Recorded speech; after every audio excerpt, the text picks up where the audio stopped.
Mereka tinggal 8 bulan itu sudah takut. Kita 20 hari itu tenang-tenang saja. Harusnya gimana sih pemerintah kemudian menyikapi kayak gini? Nah, harusnya udah mulai rapat dengan DPR soal revisi APBN, karena semua asumsi APBN ini udah nggak relevan tuh. Mulai dari rupiah, harga minyak mentah, pertumbuhan ekonomi. Pak Prabowo misalnya bilang, tolong Pak Bahlil ditambah lagi menjadi 3 bulan storage ya. Dari 20 hari BBM jadi 3 bulan. Problemnya kalau kita lakukan itu sekarang, berarti kan impor dan defisit migasnya langsung melejit. Gede. Jadi kalau dilakukan sekarang nih dalam kondisi minyak mahal, berarti kita juga storage-nya akan jauh lebih mahal. Impor lagi kan? Impor lagi. Dan nanti yang dikorbankan rupiah, devisa, dan lain-lain. Masalahnya kalau di Indonesia kayaknya salah ini ya, salah undang investor. Maksudnya gimana? Misalnya gini, kalau bicara energi terbarukan itu kan butuh baterai penyimpanan, Ya. butuh kaca buat panel surya misalnya. Tapi yang diundang ini banyak nikel yang kita punya itu bukan buat baterai. Jadi kurang dari 10% buat baterai, sisanya buat stainless steel.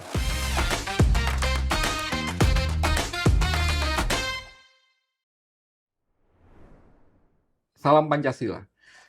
Kawan, bertemu lagi dengan saya Winarko Ngantiwani di Ruang Dialektika. Kali ini kita akan membahas tentang dampak apa yang terjadi di Iran terhadap perekonomian kita. Tidak hanya kemudian pasokan minyak kita terancam hanya ada jatah cadangan beberapa hari, karena 20 hari itu sekitar 1,5 minggu yang lalu. Artinya sekarang berarti tinggal 10 hari, beriringan dengan Lebaran kira-kira.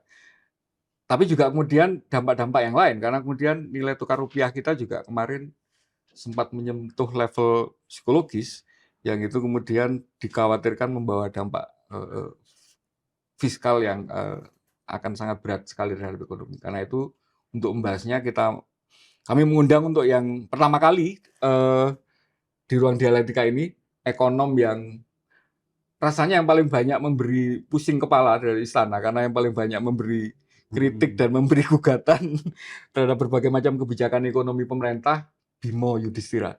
Ya, terima kasih. Salam Pancasila, Bung. Salam Pancasila. Terima kasih sudah mau datang ke Ruang Dialektika. Kita pernah bikin liputan, jadi hanya melalui Zoom.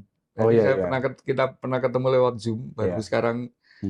Jadi senang sekali karena kami itu merasa banyak sekali isu yang kami ingin bahas itu nyambung dengan kajian-kajiannya teman-teman Selios. Karena teman-teman Selios itu sangat rajin menurut saya untuk kemudian memberi counter opini dan counter data bahkan gitu ya, terhadap kebijakan-kebijakan ekonomi presiden. Yang hari ini juga rasanya baru sangat kerasa, kemudian ternyata dampak kita menyetujui ART kemarin. Itu kan ART itu sekitar awal Februari ya. Ternyata kemudian akhir Februari terjadi eskalasi di Timur Tengah gitu kan. Yang dampaknya minyak dan sebagainya akhirnya mengalami hambatan. Jelaskan awal dulu, Bung, tentang apa sih sebenarnya dampak dari perang di Timur Tengah ini terhadap suplai minyak kita.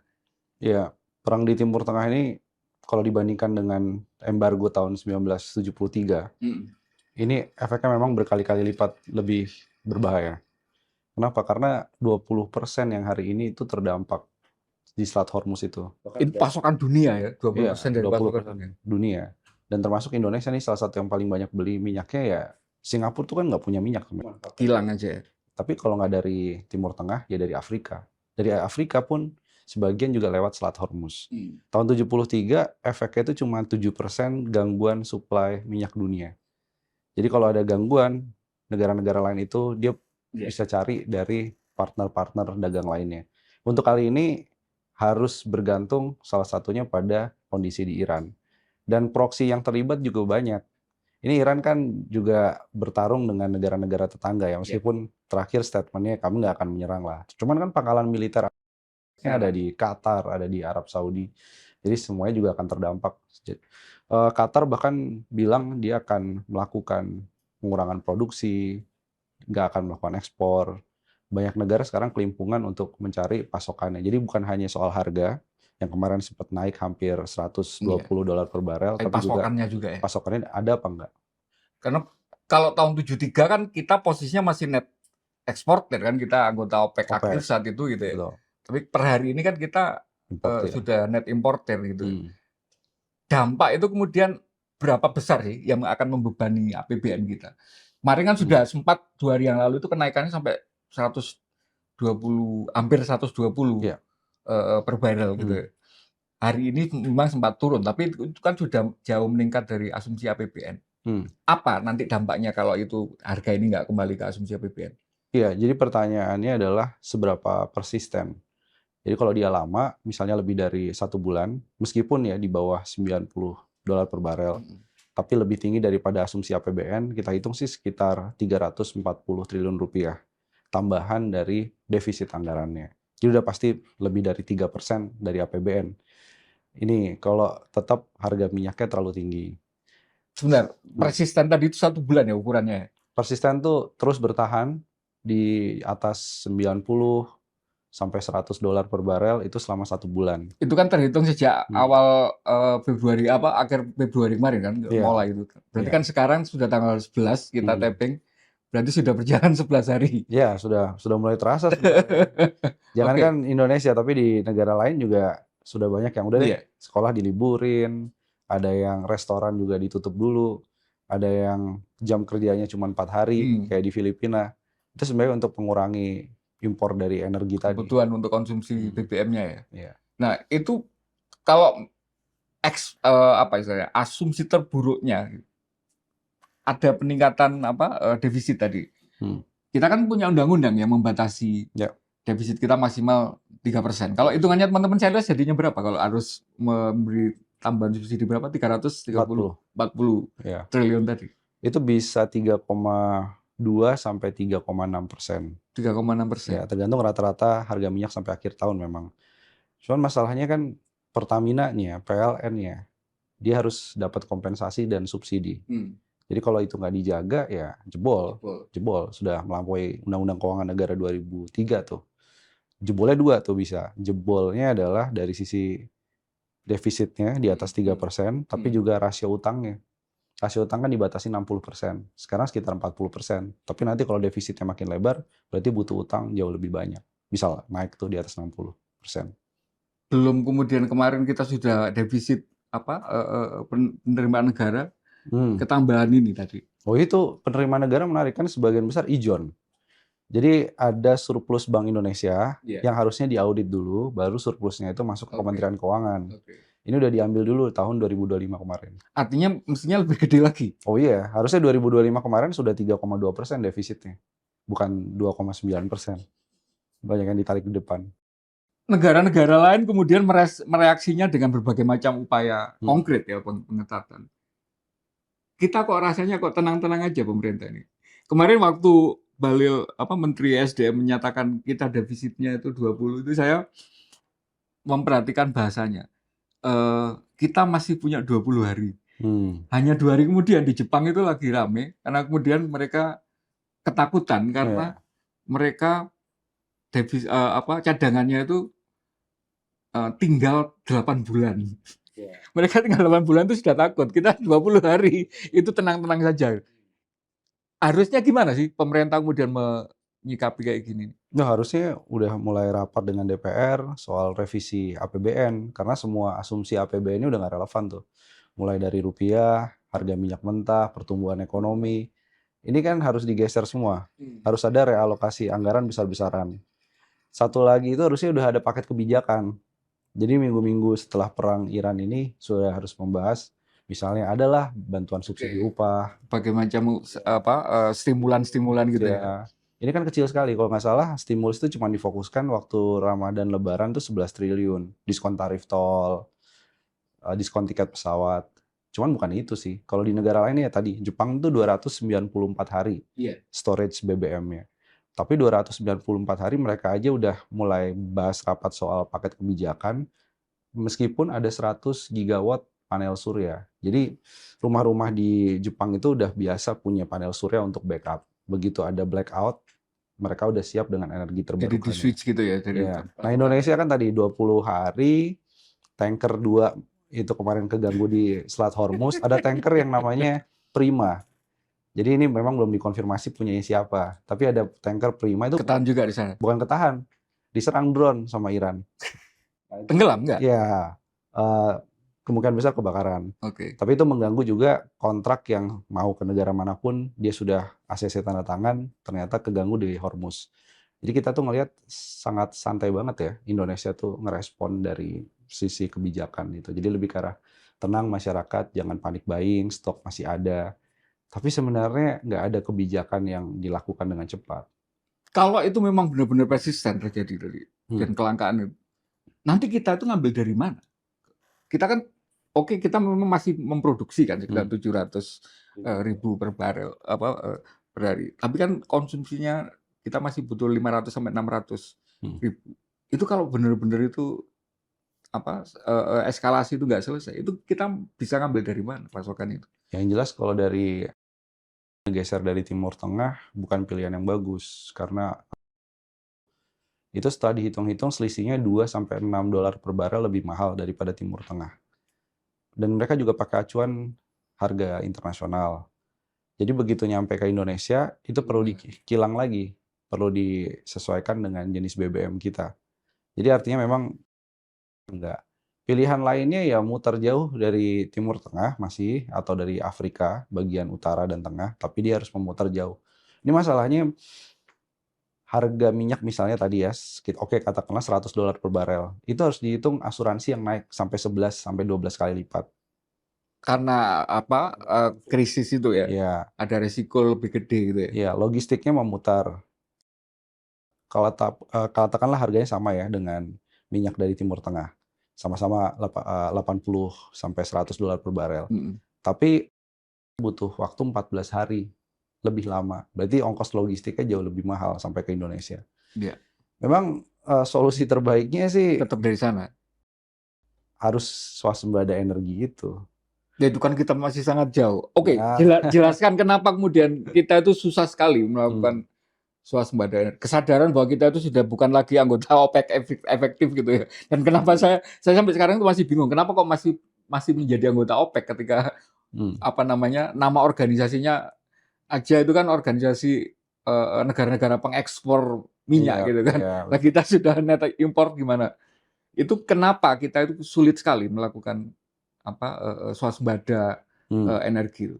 Salah satunya sebagian besar kontrak dari gas itu sudah 20 tahun itu kita kirim ke China misalnya. Jadi perubahan kontrak dari ekspor menjadi dalam negeri jadi sulit. Itu kalau masih bicara fosil. Kalau China-nya sendiri, makanya salah satu negara yang dampak perang di Irannya relatif lebih kecil. Dia cuma 10% pasokannya terganggu. Jadi nggak signifikan. Jadi kita punya pilihan nih. China itu dia double track. Double track itu fosilnya besar, minyak dan gas besar, tapi juga energi terbarukan paling tinggi sedunia. Di sisi yang lain ada Uruguay. Uruguay itu 80% pasokannya dari energi terbarukan. Sudah ya? Ya, Swedia juga. Jadi negara-negara kayak Uruguay, Swedia agak lebih santai. Swedia itu juga 80% dari energi terbarukan, dari angin, dari air, dari panel surya. Jadi begitu terganggu sama krisis minyak, mereka udah elektrifikasinya udah bagus. Transportasi publiknya udah pakai listrik. Listriknya dari sumber terbarukan tadi. Di Indonesia itu juga ini sih, memang kita kecanduan fosil kayaknya memang dari zaman kolonial. Ya, mulai dari Tarakan, mulai dari sawah lunto, ya cepu juga. Dan problemnya adalah kalau negara lain terus lakukan eksplorasi, di Indonesia ini sumur-sumurnya juga sumur tua. Makanya pilihannya bukan eksplorasi. Saya udah juga tanya ya ke beberapa teman-teman ya yang di sektor migas gitu ya, di energi, dibilang Indonesia kayaknya memang harus opsinya adalah percepat transisi energi. Jadi kalau Pak Prabowo bilang 100 gigawatt panel surya itu, ya harusnya sekarang nih ya semua resource ke situ. Biar desa-desa nggak terjadi pemadaman, biar desa-desa tetap bisa bertahan di tengah harga minyak yang naik. Indonesia tuh 85% masih mengandalkan bauran batu bara, BBM, sama gas. Fosil semua. Fosil semua, jadi makin rentan. Makanya kalau dilihat negara-negara rentan sekarang, kayak Kamboja. Kamboja itu 80-90% minyaknya impor. Vietnam juga sama. Artinya memang negara yang ketergantungan minyaknya tinggi, gasnya tinggi, LPG, LNG, itu jauh lebih rentan ketika ada gangguan produksi minyak. teknologi kita menguasai apa enggak sebenarnya untuk apa, menumbuhkan atau menghidupkan sumber-sumber energi terbarukan ini? Masalahnya kalau di Indonesia kayaknya salah ini ya, salah ngundang investor. Maksudnya gimana? Misalnya gini, kalau bicara energi terbarukan itu kan butuh baterai penyimpanan, Iya. butuh kaca buat panel surya misalnya. Tapi yang diundang ini banyak nikel yang kita punya itu bukan buat baterai. Jadi kurang dari 10% buat baterai, sisanya buat stainless steel, buat aluminium. Jadi ada yang nggak connect antara energi terbarukan domestik dengan produksi nikelnya. Kalau kemarin sempat ada wacana untuk meningkatkan kandungan apa itu bioetanol ya semacam Biodiesel, biodiesel, bioetanol, kemudian B50 gitu. B50, B20 itu seberapa efektif kemarin dilakukan? Kita kan juga punya gede sekali produksi sawit. Iya, problemnya banyak nih. Problemnya itu tetap butuh minyak. Jadi untuk blending katakanlah sampai 40% dari sawit tetap butuh Ya, minyak. bahan dasarnya tetap minyak ya. Bahan dasar tetap harus impor minyak. Jadi masih tetap tergantung minyaknya panjang. Terus kedua itu banyak perusahaan sawitnya mikir nih, ganggu nggak ya minyak goreng sama kebutuhan biodiesel? Lebih gurih minyak goreng kira-kira jualannya gitu. Waktu itu tahun 2021 ya, saya sama Bang Faisal Basri almarhum, kita melakukan gugatan lah, jadi ahli di Petun ya, Tata Usaha Negara. Soal itu ngebahas bahwa krisis minyak goreng pas dicari-cari kenapa nih? Salah satunya karena banyak dipakai buat biodiesel. Jadi makin besar porsi biodiesel dari sawitnya, ada yang dikorbankan, ekspornya dikorbankan, atau minyak goreng. Ya, kita nggak mau lah ya. Ngapain nih ntar minyak gorengnya jadi lebih mahal? Jadi nggak secara ekonomik scale-nya itu masih banyak yang alternatifnya yang lebih ini. Kalau yang kemudian sumber-sumber yang lain, katakanlah angin, air juga di Cirata itu kan katanya bendungan sudah permukaannya hampir semuanya ditutup gitu. Kita punya banyak sekali bendungan di Indonesia. Kenapa itu nggak bisa berkembang sebagai sebuah alternatif yang visible secara ekonomi? Ya, jadi ada dua tuh kasusnya. Beberapa waduk itu dibuat zaman Pak Harto dulu, itu sebenarnya terjadi pendangkalan. Jadi PLTA-nya saja nih, waduknya dulu. Ini sebenarnya kalau misalkan dikasih teknologi yang lebih bagus, tanpa bikin waduk baru, bendungan baru, itu kapasitasnya bisa lebih bagus. Atasnya yang penting nggak ganggu keramba dari masyarakat, nggak ganggu orang mancing lah. Nah itu bisa pakai floating atau yang mengambang panel suryanya. Nah ini banyak waduk harusnya bisa dimanfaatkan itu. Nah, cuman baru beberapa tahun belakangan yang masuk ya, kayak misalkan dari Timur Tengah tuh, Uni Emirat Arab, Qatar, itu bangun panel surya bersama dengan PLN. Tapi belum optimal. Ada lagi yang menarik tuh, sebenarnya Indonesia ini kayak aliran sungai. Jadi mungkin ada lebih dari 900 ya aliran sungai yang bisa buat pembangkit untuk mikrohidro.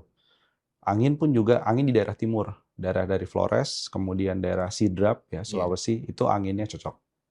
Nah itu kenapa sih nggak political will atau ada apa istilahnya invincible hand yang itu memang tidak menginginkan bahwa kita transisi energi terbarukannya berjalan dengan masif? Kalau penilaiannya teman-teman saya lihat. Ada dua ya, kebijakannya udah bergantung sama batu bara, kontraknya jangka panjang, dilindungi sama DMO itu harga batu bara domestiknya jadi di cap naik turun harga batu bara, PLN tetap beli dengan harga yang sama.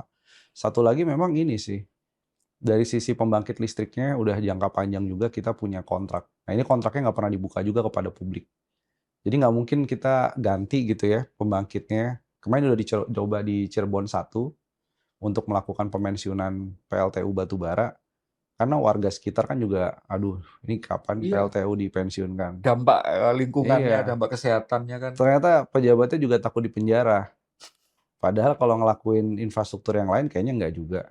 Tapi kalau melakukan pembangkit batubara dipensiunkan, mereka takut masuk penjara, dikriminalisasi karena dianggap kontraknya belum habis tapi udah dipensiunkan.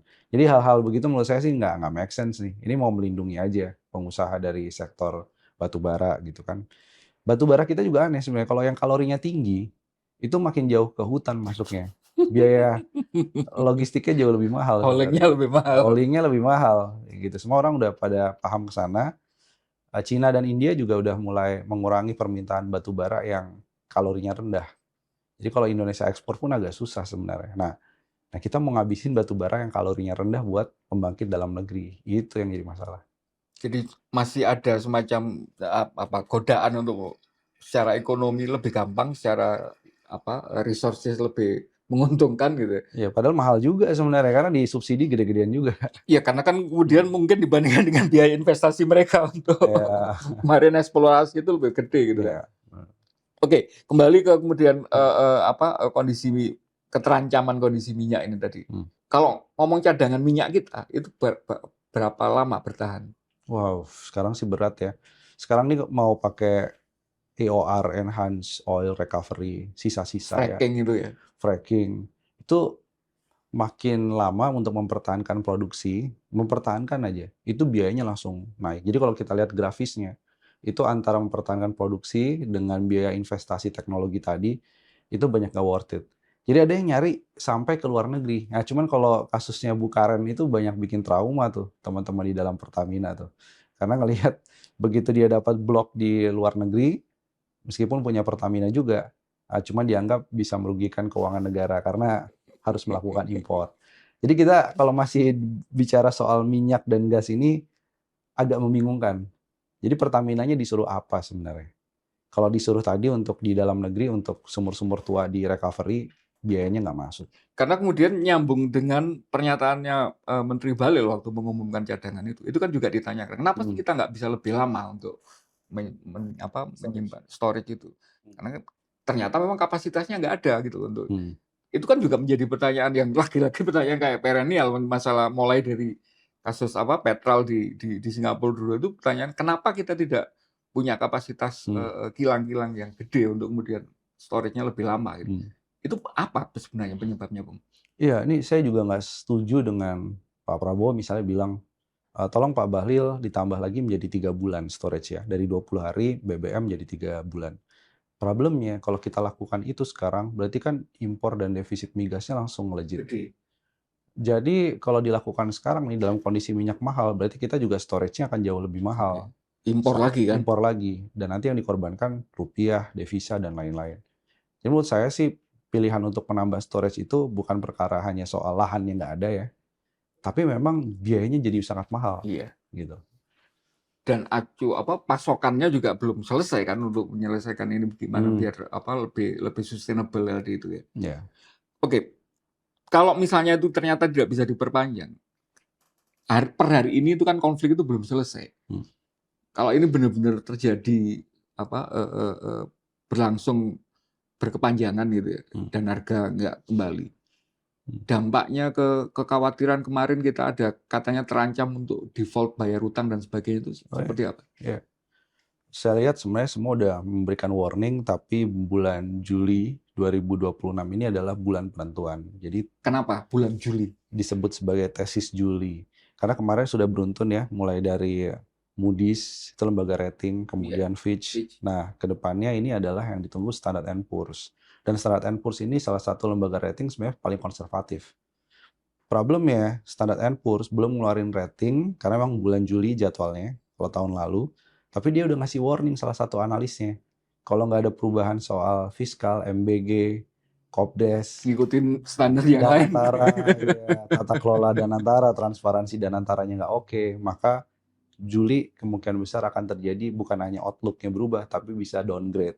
Nah ini biar clear, karena ini juga argumennya pemerintah, itu tidak memberi semacam, lembaga-lembaga itu tidak memberi semacam point of correction, apa yang menurut mereka sebenarnya ngasih sih. Kecuali kalau yang MSCI kemarin waktu bursa itu kan, itu kan ada poin-poin koreksinya. Tapi ketika Moody ada sih. Apa yang kemudian itu spesifik harus dilakukan perubahan atau perbaikan? Semuanya sepakat minta bahwa makan bergizi gratis nih harus dievaluasi total. Sebenarnya bahasa sederhananya di moratorium dulu. Apa yang bermasalah di kacamata lembaga-lembaga pemeringkat ini terhadap MBG ini? Karena MBG, satu dipaksakan, kedua nambah beban utang di saat penerimaan pajak lagi kurang begitu bagus, implementasinya bermasalah juga. Mereka juga melihat kalau pilihannya disuruh misalnya ngasih BLT atau MBG, maka BLT jauh lebih nendang ke ekonomi daripada MBG. Karena meningkatkan kapasitas daya beli masyarakat. Iya. Satu lagi juga soal Danantara. Danantara itu problemnya adalah soal transparansi dan tata kelola. Jadi hampir semuanya kalau dilihat ya waktu itu Fitch, Moody's, kemudian ada Goldman, itu semua sama titiknya. Ini Danantara ada namanya dividen payout ratio. Jadi intinya dia ngambil dividen dari BUMN kebanyakan. BUMN itu Oke. capex atau belanja modal untuk Ya, beroperasinya jadi ya, berkurang. ya. Sementara Harusnya laba itu banyak disuntik untuk capex, sekarang diambil semua ya untuk modalnya Danantara, kira-kira gitu. sementara dividen yang ada di Danantara kok belum kelihatan proyeknya. Jadi semuanya hampir sama metodenya. Saya bisa ngelihat kayak, wah ini jangan-jangan janjian nih antara Fitch dengan Moody's karena analisisnya mirip-mirip. Janjian apa mereka punya tool yang sama atau punya parameter yang sama? Bisa jadi, bisa jadi. Satu lagi adalah soal ini, rasio beban bunga terhadap pendapatan negara. Ini kan dikasih batas tuh 15%. Tapi Indonesia sekarang udah 21%. Jadi udah terlalu jauh. Gimana itu? Jelaskan agak Hmm. laymannya, agak bahasa awamnya. Ya, ini membantah bahwa rasio utang itu jadi indikator utama. Enggak, kalau lembaga rating nggak ngelihat rasio utang. Jadi Beban bunganya. bukan 40%, 30%, tapi bisa bayar bunganya nggak. Karena utang kan ada yang jangka pendek, jangka panjang. Yang dilihat adalah bukan jangka panjang bisa memberikan trust untuk mengembalikan pokok utangnya, Oke. tapi bunga di tahun berjalannya terhadap pendapatan negara, Pendapatan. pajak maupun dari non-pajak. Nah, ketika dihitung, udah ngelebihin nih. Iya, Normalnya harusnya 15%. 15%, ini udah 21%. Artinya kemampuan Hmm. kita untuk mengenerate revenue dibandingkan dengan jumlah besaran utang itu jauh lebih gede utangnya. Iya, harusnya kan utang ini kan untuk belanja yang produktif.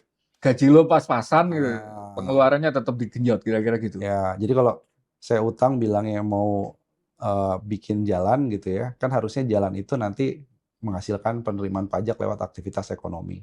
Nah ini setelah dicek ternyata kok utangnya Enggak, makin naik, ICOR-nya tetap ICOR-nya gede. makin jelek ya, makin gede. Itu lagi-lagi mungkin biar tidak menggarami ini ya beating dead horse ya, mengulangi Hmm. apa sih problem pembangunan dan investasi yang kemarin kita gede-gedean di zamannya Jokowi itu, kenapa tidak menimbulkan dampak Hmm. ke ekonomi sektor real gitu yang itu kan selalu infrastruktur harus diperbaiki baru kemudian ICOR dan sebagainya membaik. Hmm. Kenapa infrastruktur yang katanya sudah membaik tapi ICOR-nya nggak menurun juga? Ya karena industri sebenarnya nggak butuh banyak infrastruktur seperti jalan tol. Jadi ada pertanyaan besar. Dulu saya pernah diskusi sama misalkan sama Rizal Ramli ya. Pertanyaannya sama, terus dijawab sama Bang Rizal Ramli itu, coba deh Bim, jalan tol atau bikin jalur kereta dari kawasan industri, Oke. Jababeka dan lain-lain, Kargo ya. ya itu langsung ke pelabuhan. Karena waktu itu hampir diresmikan tuh. Cuman ya karena diganggu-ganggu jadi nggak jadi.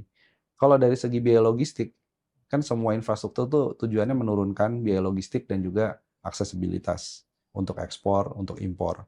Ternyata kalau dibandingkan dengan jalan tol, memang infrastruktur pelabuhan dan infrastruktur kereta kargo itu jauh lebih penting. Lebih mampu menurunkan biaya logistik tadi ya. Iya, dan yang satu lagi adalah punglinya. Kalau di kereta gimana mau pungli? Oke. Tapi kalau di jalan tol baru keluar pabrik aja udah pasti dipungli. Tapi kalau dari kawasan industri ada jalur kereta langsung, itu pasti langsung efisien cost-nya, langsung akan turun. Nah itu yang nggak nyambung dengan infrastruktur yang masif, yang 400 triliun rupiah per tahun itu dianggarkan selama 10 tahun terakhir, itu nggak nendang ke ekonomi. Kayaknya pada waktu bikin infrastruktur nggak ditanya sih ke pemilik kawasan industri gitu ya, ke pelaku usaha, butuhnya apa sih sebenarnya? China itu jalan tol iya, panjang. Iya. Tapi untuk logistik, Sudah lebih bagus duluan gitu ya. ya di kita kayaknya yang seneng pada waktu lebaran aja, makanya dapat diskon tarif tol pas lebaran, terima kasih Pak Jokowi jalan tolnya bagus gitu ya. Masa terima kasihnya cuma pas lebaran aja? Itu utilitasnya berarti rendah tuh, jalan tol. Sumatera tuh parah juga tuh, Trans Sumatera tuh. Dan selama pemerintahan Prabowo ini tidak Hmm. ada koreksi atas itu. Harusnya sih itu yang pertama kali diberesin dulu ya. Tapi susah ya. Mungkin saya lihat juga mau ngotak-ngatik soal infrastruktur, sebelumnya misalnya IKN. IKN itu maju mundur, IKN-nya mau ditahan anggarannya. Cuman akhirnya dilanjutin lagi. Ya mungkin lebih ke arah politik. Karena di situ juga ada Gibran misalnya masih dalam lingkaran Jokowi. Jadi untuk mengotak-atik infrastruktur kelihatannya cost-nya akhirnya terus naik, tapi nggak diselesaikan akar masalahnya. Hmm. Tapi yang jelas kayak Pak Prabowo dari infrastruktur sekarang mainnya ke Kopdes sama MBG, cuman beda. Cuman infrastrukturnya masih jadi masalah. Nah, itu juga yang jadi pertanyaan. Secara teoretik katanya menghidupkan ekonomi koperasi di desa dan MBG itu kemudian memberi masyarakat makanan secara langsung kepada anak-anak, itu juga seharusnya ada dampak ekonominya. Kenapa ini tidak seolah-olah tidak terasa dampak ekonominya? Karena itu substitutional effect, jadi ada efek substitusi. Kalau dilihat klaim 1 juta lapangan kerja karena MBG, itu harus dilihat net penciptaan lapangan kerja. Netonya itu artinya harus dikurangi dari berapa banyak warung yang terdampak, kantin-kantin sekolah yang terdampak. Jadi nggak 1 juta lapangan kerja, karena banyak yang terdampak, omsetnya turun, pedagang-pedagang kantin, itu justru mengurangi dari penciptaan lapangan kerja dari MBG. Terus MBG beli bahan bakunya di mana? Kalau beli bahan bakunya masih di pasar induk, nggak beli di warung sebelah, itu juga akan menurunkan dampak bergandanya. Cuman begini loh, pembahasan yang lebih mendalam tuh sekarang ada yang berpikir, kenapa di negara maju itu ada MBG, tapi sekarang mendorongnya yang namanya basic income. Jadi universal basic income. Harusnya percaya sama orang tua, karena orang tua yang paling tahu anaknya mau dikasih nutrisi apa kalau dia punya pendapatan. Jadi uang cash yang diberikan ke orang tua itu nggak benar untuk membelikan rokok semuanya, atau judol, atau buat lunasin pinjol, nggak juga. Dalam beberapa eksperimen, itu justru dibikin untuk mensejahterakan keluarga anaknya. Versus kayak MBG tadi kan, kalau uangnya langsung masuk ke rekening orang tua, dia akan bisa langsung membelanjakan kebutuhannya. Tapi kalau ke MBG kan prosesnya panjang tuh. Proses panjangnya masalahnya nggak efisien. Jadi Kopdes juga hal yang sama. Udah ada UMKM, Koperasi Unit Desa, tapi bikin pesaing baru yang namanya Kopdes. Mengkanibal lagi ya? Ya, akhirnya menjadi substitusi. Akhirnya orang pada ngelihat, ini nanti gimana ya nasib BUMDes, dan banyak yang melihat, Iya, warung-warung di desa. iya, terutama yang jual LPG, jual pupuk subsidi, jual minyak kita. Ini kan warungnya udah eksis. Nah, itu semua bakal terdampak. Yang aneh adalah Kopdesnya 2 tahun dikerjakan sama Agrinas. Baru akan diserahkan kepada pengurus desa gitu kan. Ya ini kan namanya perpanjangan tangan Agrinas aja, cabangnya di tiap desa gitu kan, 80.000 unit. Dijanjikan apa sih sebenarnya dengan dikerjakan 2 tahun awal oleh Agrinas ini? Di akhir serah terimanya itu mereka akan mendapatkan apa? Mendapatkan kelembagaan yang seperti apa? Bisnis yang seperti apa? Nah, kita itu nggak masuk sih. Jadi cuman ada sisa setahun itu ya, dikurangin biaya cicilan untuk pick up. Cicilan kan mau beli pick up dari India, kemudian Ya kan pinjaman. pembangunan gedungnya itu juga kan pinjaman kan? Betul, pinjaman gitu ya. Kira-kira tuh cuman buat beli barangnya, buat stok barang di raknya itu sekitar 380 juta rupiah. Sebentar, itu dari alokasi anggaran per Ya, KDMP-nya 3 triliun. per KDMP 3 miliar. 3 Ya, miliar. 3 miliar rupiah. Itu hanya nyisa 300 juta untuk Ya, belanja. Jadi bisnis apa yang dari 3 miliar stok barangnya cuma 380 juta, jadi nggak masuk sih. Nggak masuk. Dan itu kemudian 2 tahun pertama itu dikelola oleh Agrinas. Iya. Cuman dari awal kan, nah ini juga jadi kritik yang menarik nih. Ya kalau kita kritik konstruktifnya gini, Agrinas berpendapat bahwa tadi serah terima 2 tahun dan pick up 105.000 unit dari India, plus ada motor juga yang mau diimpor. Pick up dan truk. Ya, pick up dan truk itu kan bilang bahwa harga di dalam negeri untuk yang pick up nggak ada yang kompetitif, nggak ada yang siap mensuplai sebanyak itu. Akhirnya dari India tuh. Iya. Nah, cuma pertanyaannya dibalik juga, Agrinas ini kan sebenarnya BUMN pangan, BUMN pertanian, yang harusnya tujuannya kan untuk mendorong swasembada pangan. Kalau gitu buat apa ada Agrinas? Kalau nggak Agrinas jadi importir aja semua pangan, toh pangan dari luar juga lebih murah. Jadi logika yang sama itu dari awal sudah menurut saya bermasalah. Karena kalau misalkan mau Kopdes Merah Putih punya dampak luas ke ekonomi, ya pengadaan barangnya juga harus pro ekonomi lokal. Karena gini loh Bung, saya tuh masih ngelihat pemerintah itu masih, terutama dari Prabowo, berkeras bahwa di ideal mereka ini ada 335 dari MBG ya, terus KDMP saya lupa berapa nominalnya berapa triliun, itu off taker, itu anggaran yang demand gitu. Hmm. Yang itu kalau kemudian itu dikerjakan oleh industri, oleh UMKM, oleh desa, oleh kegiatan itu kan kemudian harusnya menghidupkan itu.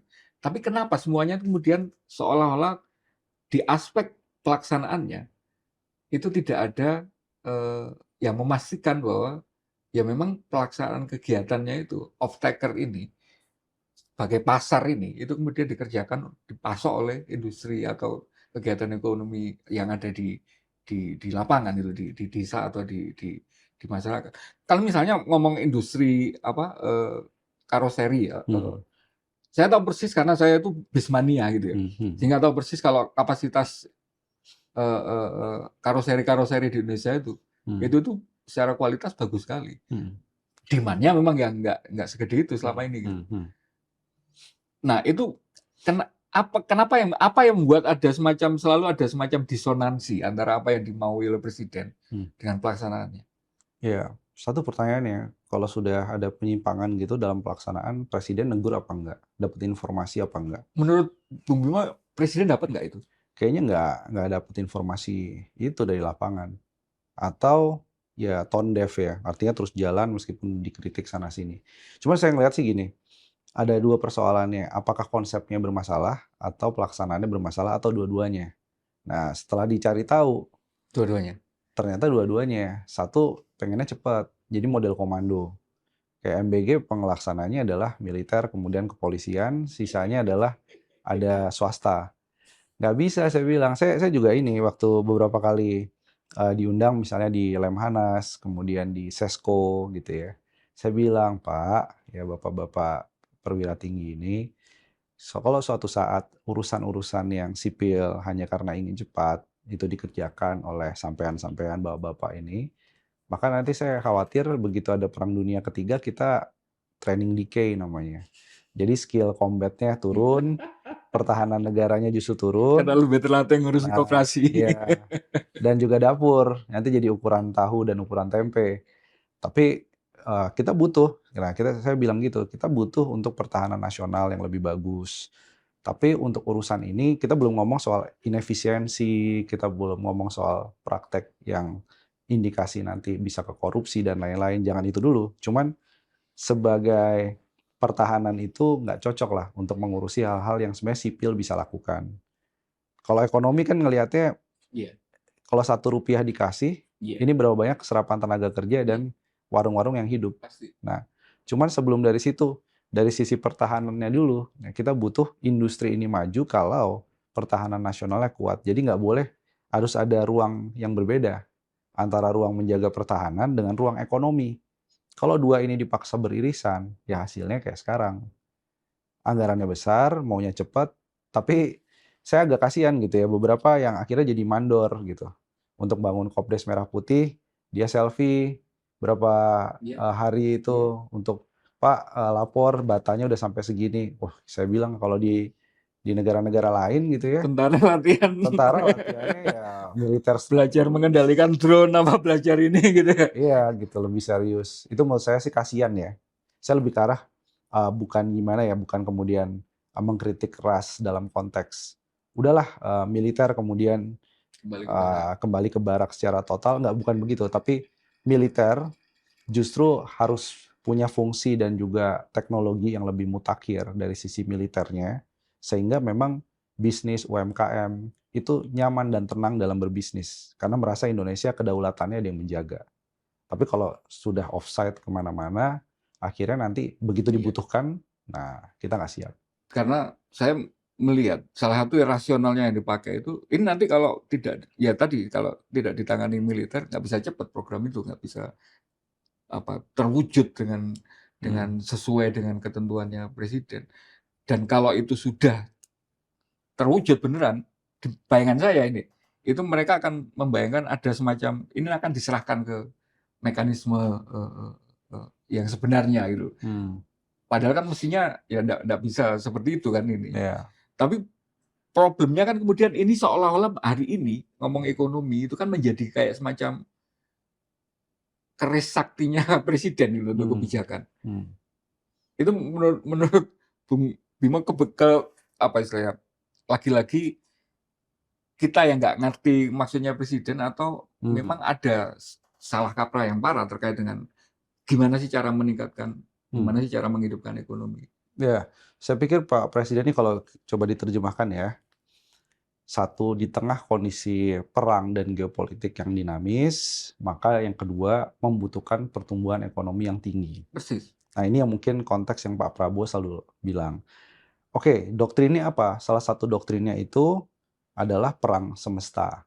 Pertahanan semesta dan perang semesta itu kalau kita lihat ke belakang, salah satu konsepnya dari A.H. Nasution, Jenderal A.H. Nasution. Iya, jalan tengah itu. Nah, di konsep gerilya, pokok-pokok gerilya bukunya A.H. Nasution, konsep ekonominya adalah bukan tentara menjadi petani, tapi tentara itu menjaga lumbung pangan, memastikan hutan itu tetap lestari karena sumber pangannya juga ada di hutan selain di sawah-sawah. Petani itu tenang melakukan produksinya dalam rangka menjaga kedaulatan dan pertahanan nasional.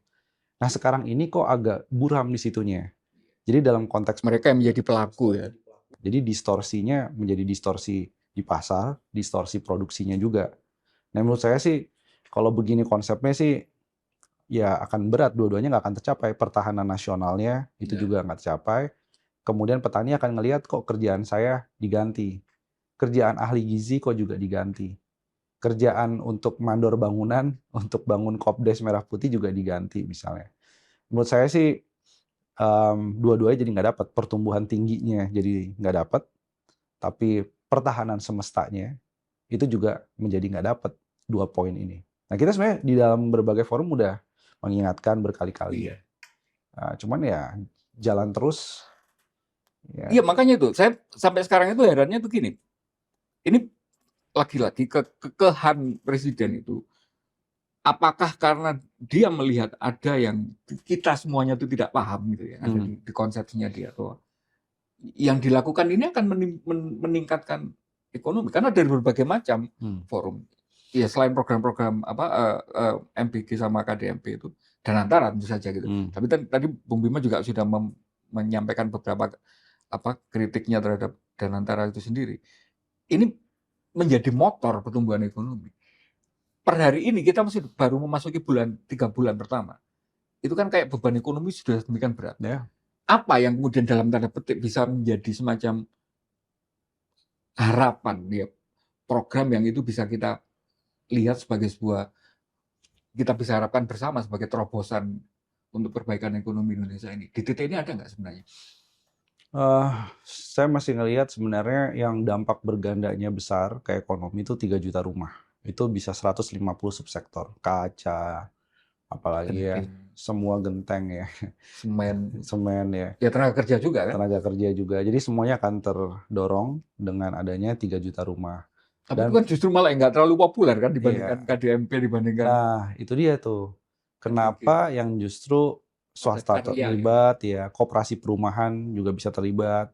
Anak-anak muda juga masalahnya kan isunya adalah perumahan nih. Menyelesaikan backlog kita yang katanya berapa juta gitu ya. Itu kenapa nggak menjadi fokus dari pemerintah? Malah kebijakan-kebijakan yang cenderung distortif tadi, yang justru mengganggu di ranah ekonomi sipil. Satu lagi sih sebenarnya adalah kebijakan untuk hilirisasi perikanan. Nah ini juga ada program apa? Ini saya malah baru dengar ada fokus apa di hilirisasi perikanan? Jadi hilirisasi perikanan itu ada kampung nelayan, tapi juga ada memang perubahan rantai pasok. Jadi saya setuju tuh misalkan ada cold storage dan juga pengalengan ikan. Karena ikan-ikan yang dari Thailand dan Vietnam itu juga ngambilnya dari ikan Indonesia. Jepang itu kan bahkan juga kapal-kapal tangkapnya sampai ke sini. Betul. Cuman yang menjadi pertanyaan kan, kalau fokusnya hilirisasi perikanan ini bisa mendorong ekonomi, harusnya nyambung nih ikan olahan ataupun ikan yang masih segar itu buat makan MBG, terutama di daerah-daerah dekat lahan pesisir. Cuman itu juga nggak dimanfaatkan secara optimal gitu ya. Artinya antara satu program dengan program lainnya, ini kayaknya menterinya terlalu banyak.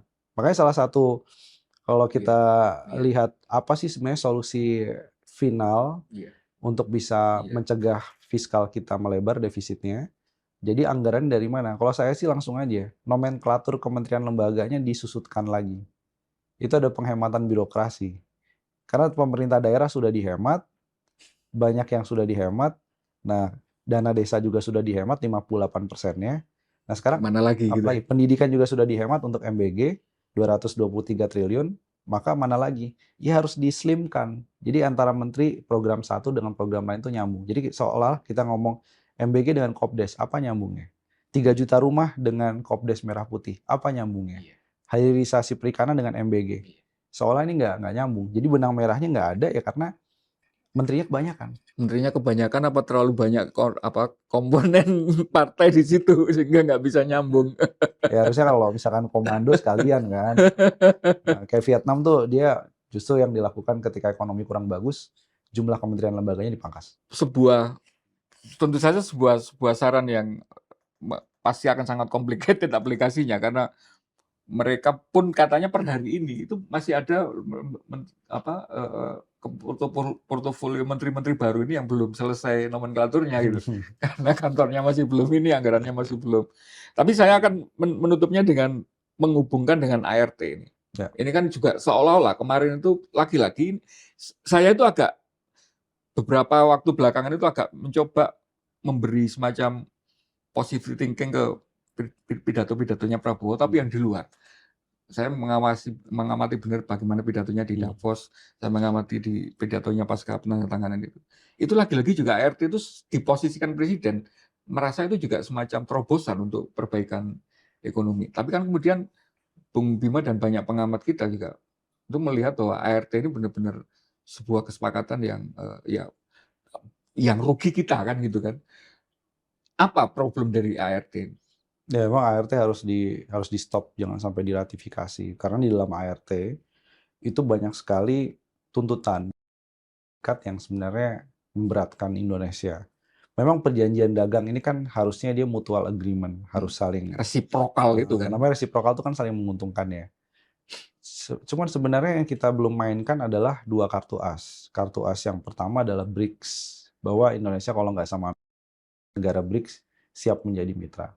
Toh selama ini ekspor kita versus China lebih banyak China. Dan lebih dekat, lebih lengkap, lebih luas sektornya gitu. Iya, yang kedua sebenarnya jangan dilihat bahwa Indonesia harus menyerah itu karena melihat Indonesia penyebab surplus dagang.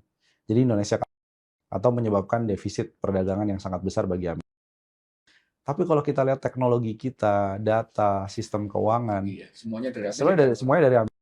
Nah itu yang nggak pernah dibawa ke meja perundingan. Bahwa sebenarnya kalau dari segi jasa, Indonesia itu boncos dengan kalau segi barang, iya Indonesia untung. Nah jadi buat apa ada perjanjian sampai 200 lebih itu Indonesia disuruh melakukan perubahan kebijakan. TKDN-nya dihapus. Kalau TKDN-nya dihapus, kasihan tadi kan karoseri udah bikin produksi, sudah bikin pabrik, bawa teknologi ke sini. Buat mereka akhirnya ke depan nggak usah jadi produsen lagi deh. Lebih baik jadi importir. Nah, bagaimana tenaga kerjanya? Yang namanya importir cuma butuh gudang aja. Sama dapat rantai margin. Nah, itu juga akan membuat investor yang sudah existing bisa jadi kelihatan, wah Indonesia ini lebih enak jadi ini aja nih, pedagang daripada jadi produsen. Satu lagi soal ini sih memang data pribadinya itu mau di itu kenapa kita harus menjadi concern itu harus menjadi concern karena bubar semua mau bangun data center di Indonesia nggak relevan lagi, termasuk untuk menyimpan data KTP, data transaksi keuangan udah nggak relevan lagi karena cloud-nya, karena data centernya padahal ke depan ini kan katanya setelah minyak adalah data nih, data is the new oil. Ya kita nggak dapat AI, butuh apa? Butuh data center. Juga nggak di Indonesia nanti. Semua diborong. Jadi defisit jasa Indonesia dengan itu makin lebar. Nggak mungkin ada semacam benefit dengan bentuk goodwill gitu dari Amerika. Itu kan juga seolah-olah yang mau dikesankan oleh presiden kan, bahwa kita spesial gitu kan, kaitannya dengan kawasan, kaitannya dengan preferensi sektor dan sebagainya. Itu nggak ada aspek positifnya di situ. Iya, sekarang mau dapat deal seperti ART ataupun enggak, tarifnya sekarang setelah Supreme Court mengumumkan ya Mahkamah Agung di sana tetap 10-15%. Jadi nego nggak nego, tarifnya hampir sama. Ya buat apa ada negosiasi kira-kira gitu? Nggak ada beneran di persepsinya di kacamatanya Bung Bimo nggak ada. Nggak ada ya. Karena ada pun yang seolah bagus kayak misalnya gini, Indonesia diharapkan memberikan fasilitas recycling atau daur ulang sampah elektronik. Beneran tuh daur ulang. Bisa jadi kita nampung sampah, dikasih iPhone rusak di Indonesia, terus Masih kita laku di sini. kita kita ambilin nikelnya, kita ambilin Jadi tembaganya, thriftingnya gitu. jadi thrifting juga. Jadi seolah bagus tapi sebenarnya enggak. Nah terakhir kita juga tidak miskin amat katanya Hmm. dengan sumber mineral. Hmm. Nanti katanya dampak dari minyak itu juga berbagai macam mineral itu juga akan meningkat gitu. Ya. Artinya ada potensi juga kita akan mendapat untung dari kejadian di Timur Tengah. Itu meng-offset kerugian kita dari minyak nggak? Nah, saya khawatir sulfur. Jadi untuk membuat baterai kendaraan listrik itu butuh sulfur. Dan sulfur, Sulfur itu belerang. iya. Tapi yang kita selama ini pakai itu jenis sulfur yang memang sebagian besar impor. Oke. Jadi jadi bukan belerang yang tersedia banyak itu belum tentu cocok. Sehingga kalau nikel aja kita punya sebagai produsen terbesar, tapi ada gangguan produsen sulfur Sulfurnya. dan lewat Timur Tengah, itu akan ganggu hilirisasi nikel. Makanya beberapa smelter nikel was-wasnya bukan karena pasokan biji nikel saja, tapi juga Bahan pelengkapnya bahan ya. pelengkapnya. Nah, itu yang akan ngeganggu dari sisi mineral. Dan itu belum ada substitusi lokalnya.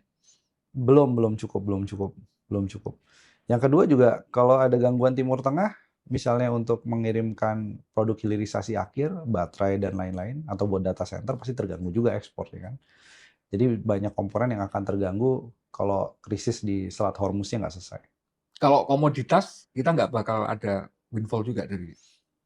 Komoditas ada windfall, ngikutin harga minyak yang naik. Cuman kayak misalnya ini, batu bara, gimana mineral batu bara nih akan naik ya.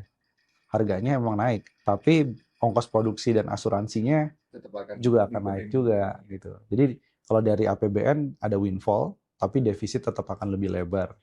Meskipun sebagian komoditas harganya lagi bagus.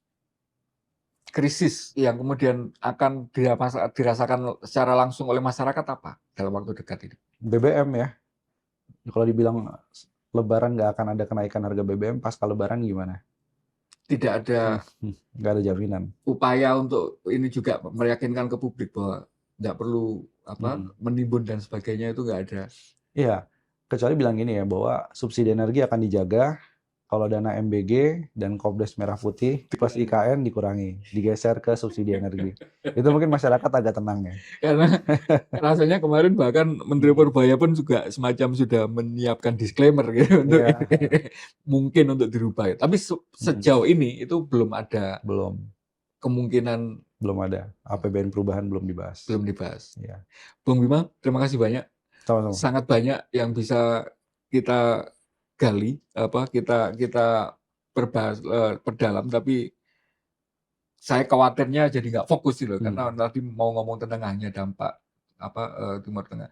Tapi saya benar-benar berharap ada sesi-sesi yang lebih spesifik untuk perbaikan, karena salah satu yang ini mungkin take away saya ya untuk melihat bagaimana pemerintahan Prabowo ini.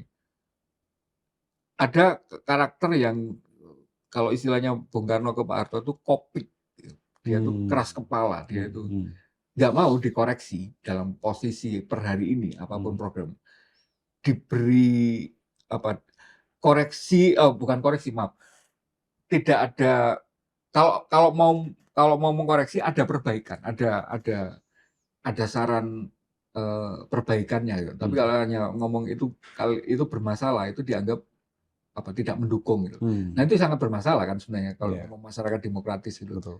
Tapi saya melihat bahwa teman-teman Selios itu banyak sekali gagasan yang sangat spesifik yang untuk perbaikan-perbaikan tadi. Nah saya berharap masih ada kesempatan untuk mendetailkan masing-masing, terutama MBG sama KDMP itu. Karena apapun itu jalan gitu. Tiap hari kita sekarang membakar uang dalam tanda petik, kalau istilahnya siapa Pak Ferry Latuhin itu tiap hari sampai 1 triliun jadi makanan, jadi tahi gitu kan. Itu mau diniatkan investasi itu kan konyol sekali gitu. Padahal kan sebenarnya kalau ngomong tata kelola di lapangan bener, beberapa perbaikan tadi bisa untuk kemudian Bisa. ada efek meluasnya ke ekonomi gitu. Ya. Tapi sementara kita cukupkan sekian. Ya. Kita ketemu di ruang dialektika berikutnya. Ya. Salam Pancasila, Bang. Salam Pancasila. Makasih. Thank you. Makasih.